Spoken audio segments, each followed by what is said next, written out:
Hey guys, it's OpticalFlash at SaskAssemble3. It is September 15th, 2025. We're at the Western Development Museum here in Saskatoon. I'm here with... Hey, I'm Dave. What's up? So, hey Dave, so tell us about kind of what you're doing here, Shadow Tales. So I do a book, all ages book, Shadow Tales. It's about 3 ADHD squirrels who become special agents to break animals out of a zoo. They battle against the evil zookeeper and his army of the most maniacal, evil animal that has ever existed, Canadian geese. So it's just my answer to why anytime you go to the zoo, you see squirrels in and out of every cage. They're actually special agents. They have ADHD and they never fully succeed. So, and what got you into creating Shadow Tales? What was the inspiration behind that? The inspiration was I was actually writing a different story at the time, and I went to the zoo in Winnipeg with my nephew, and he asked, like, how do you come up with stories? And I said, well, let's look around. And yeah, sure enough, we're watching all the squirrels because Winnipeg is literally covered in squirrels. And so we're watching all the squirrels, and I looked at him, I was like, why do you think they're running around and what they're doing? He's like, well, they're getting food. I was like, I think they're all special agents, but they have ADHD and they just never succeed, and they're trying to break the animals out. And so that's where it came from. And so originally it was going to be potentially just a kid's book, like a storybook. And then I was looking for another project to do with comics. So I was like, hey, let's do this one. Yeah, so you decided to turn this into a full-blown comic run then? Yeah. So do you have a set number of issues that's going to come out for this then? Or is it kind of just an ongoing until you decide otherwise? Pretty much that. I always just tell people 48, but I have stories for the next 12 years probably. Yeah. So what was your kind of inspiration behind getting into creating comics? And originally, so like I lost my job in 2021, and then I became a stay-at-home parent, and I just was looking for something to do. And I've always had like a creative bubble inside of me that just needed to expand. And so I did. I started writing, and my cousin is an artist as well, and so he was doing the work for me. And he's a little slower because life. Yep. And so in 2022, I decided that it was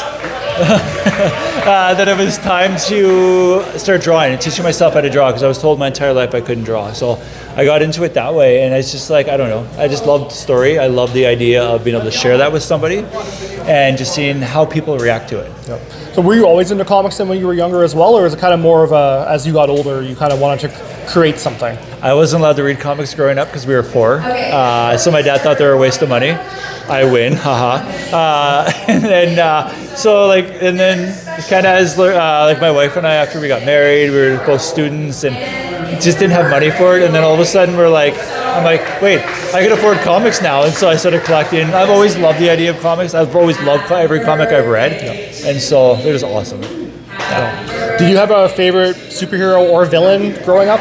Oh, you know what? I've always been a Spider-Man dude. Yeah. But for villain, Joker. Nothing beats the Joker. I think he's the perfect villain. Did you ever used to practice his laugh from the Batman animated series? No. Never went that far? That's Mark Hamill's. Well, yeah. You respect the Hamill. Yeah, always. 100%. Yeah. So if you had any words of advice or like inspirational kind of like a background for other people wanting to get into making comics or illustrations or anything of the sort like that, what would you tell people today?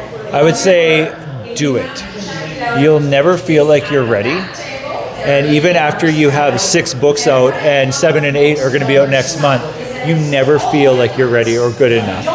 And one of the coolest parts about what art is it's a time capsule of who we are at that moment. And so you're never going to be perfect.